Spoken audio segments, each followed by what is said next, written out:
And I know this is the fight game. Crazy stuff happens all the time, especially behind the scenes. But I was right there on press row when that crazy brawl broke out with Dylan Dennis and the member of Khabib's team and stuff. Can you just tell us how disappointed you were to see that and any insight into the fallout? I blame myself for that, actually. They came back and told me right before I walked out for the main card that Dylan Dennis was here and he was moving around sitting in fighter seats and not sitting in his own seat that he had. He had a ticket. And they said, do you want us to throw him out of here? And I said, he has a ticket? And I said, yeah. And you know, they told me, they said, Masvidal said he's going to fuck him up on sight. And I said, well, where's Masvidal sitting? He said, well, he's 6 or 7 rows away from Masvidal.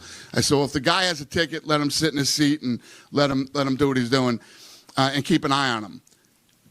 It never even crossed my mind, as stupid as this could be, that the entire Muslim Brotherhood was here tonight in the first 5 rows for Islam.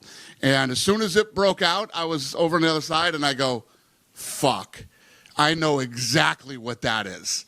I knew it. And, yeah, you will never see Dylan Dennis at a UFC fight ever again. Yeah, I was going to say, he's big. So they called me from downstairs, and they said, we got him down here. Do you want to press charges and have him arrested? And I said, no, we don't want to press charges. This is the fight business, man. You know how I feel about this shit. You know, and I could have prevented this tonight, and I messed up. Yeah. Anyone else